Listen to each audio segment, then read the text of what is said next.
Hello, let me show you how I make my little mini skein pumpkin. The knitting has already been done, and this is a long tube using just one mini skein of fingering weight. You can use other weights of yarn, but you will need to adjust your needle size and also the amount of stitches if you'd like to have a little pumpkin like mine. Now I just inverted the tube and I have the wrong sides facing. I'm lining up the edge, which is the bind off edge and the cast on edge, and I'm going to go ahead with my tapestry needle and I'm going to seam both edges together. Now when I do this, it's not a very strong seam, it's not it's very quick seam. And that's okay because I'm going to be stuffing the pumpkin and all of this will be hidden. So you just want to go around the entire edge of the cast on and the bind off, catching both ends as you go around.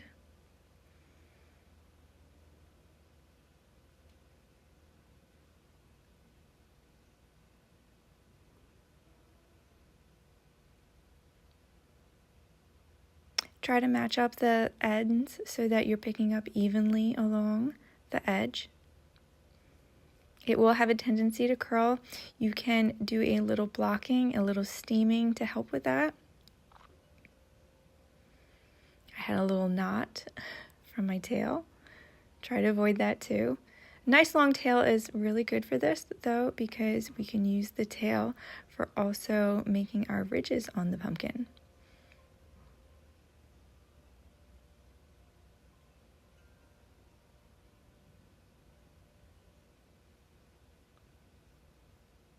All right, I've worked all the way around.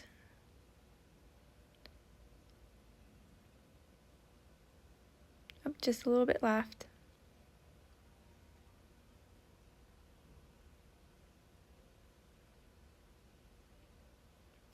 And you can cinch it closed. And all those ends will be tucked inside. So I like to go around one more time, a little bit looser when I do this. Just catch some of those ends, and this will help cinch it even tighter. So we went around the entire perimeter first, and now we're just going to collect little bits of fabric to make a tighter end. Don't worry about all those loops that you see. They will be hidden in the piece. Just keep going around until you get a nice tightness that feels right.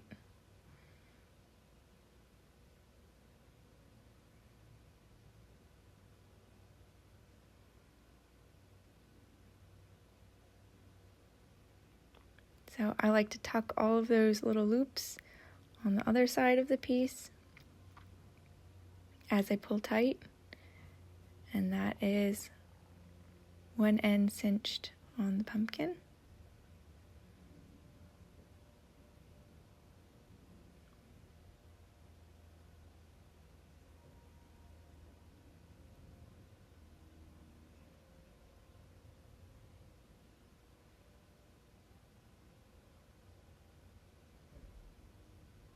I'm going to bring the yarn to the other side, the inside of the pumpkin.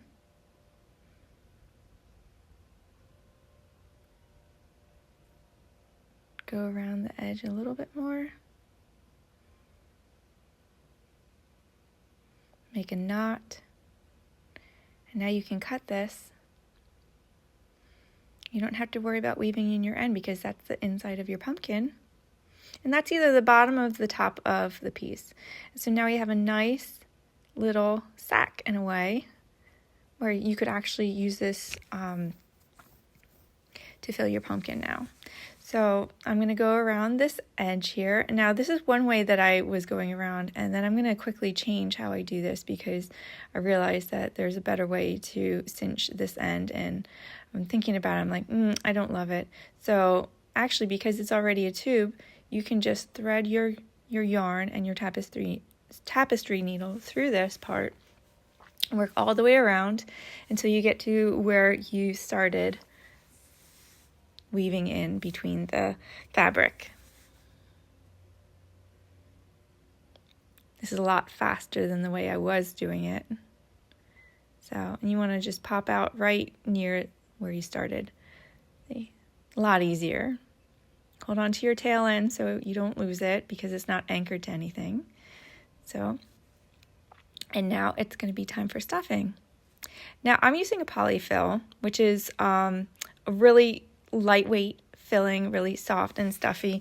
And but I have also made these with scrap yarns and also scrap fabric, and they are a little bit more sturdy.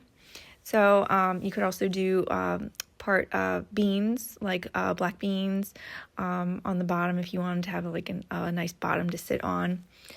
This is obviously a really fun way to do it if you want a soft toy for like, a dog or a cat. You can even fill a little catnip in it. I'm sure they would love that. So, as far as filling goes, fill as much or as little as you like. I do find that the polyfill does tend to settle over time, so overstuffing is a good idea. And the great news is that because this is double thick, your stuffing will not show through on the other side. So right here you can see I am tying the two ends together tightly to cinch the next side together. And I'm going to thread my tapestry needle again, and I'm going to go through this end and cinch it up even more. So you can see I'm not going through, I'm not going through every single stitch. I'm just going to go through some of them, and this creates a tighter end, a tighter pull, I guess you would say, a tighter closed end. So just keep going around until you get to where you like it. And then when you're ready, go through the center, stick your tapestry needle out the other end that's cinched, and give it a pull. So now it looks like a little donut. And now for the fun part, and this is where you make the ridges. Sorry about the camera angle there, but you can see I'm going right through again. And I have a double strand of yarn, and this is, I think, pretty important because it creates a stronger ridge. Now, on pumpkins, I have made 3 ridges. Sometimes I make 4, sometimes I make 5. So it really depends on what you like and maybe how long your tail end is. So I believe I'm going to be doing this for 3 of them. So you can see I'm like pulling very tightly there. And that's really important because we want to keep these little ridges nice and secure. So go through the center again. Pull out. Yep.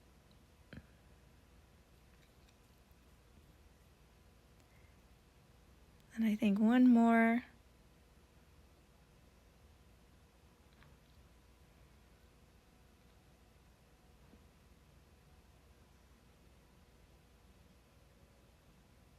Maybe 2.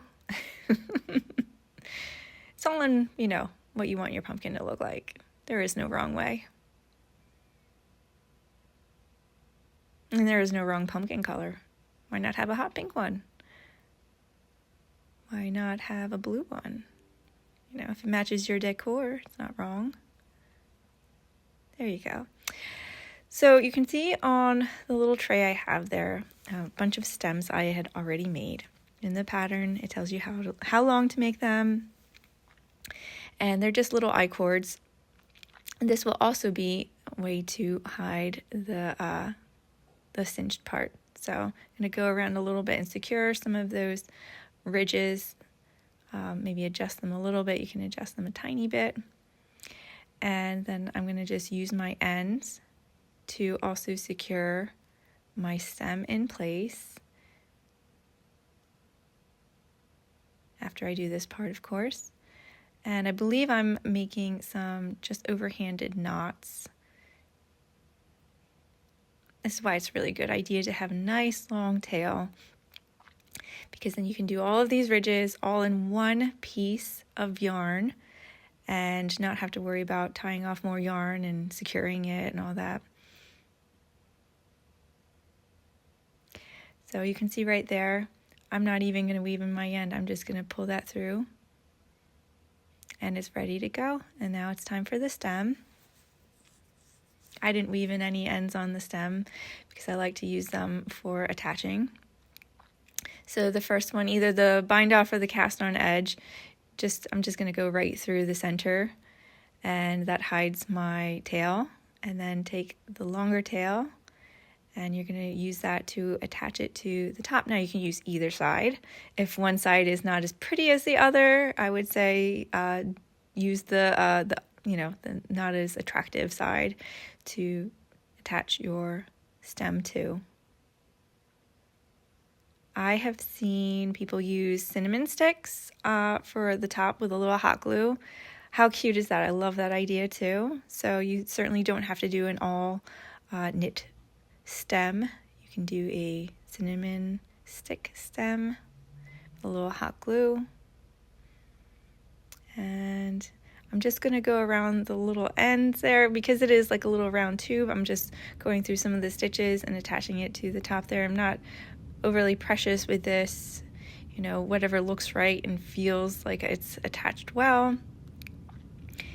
I am just doing a little knot with the cast on end. And again, I'm going to hide my end right in the middle of the pumpkin. You could probably tell I am not a big fan of weaving in ends on this project. It's not really necessary. So anyway, cut those two ends and we are done. I hope that tutorial was helpful for you, and I hope you enjoy making lots of these little pumpkins. It's a great way to use up leftovers. Bye!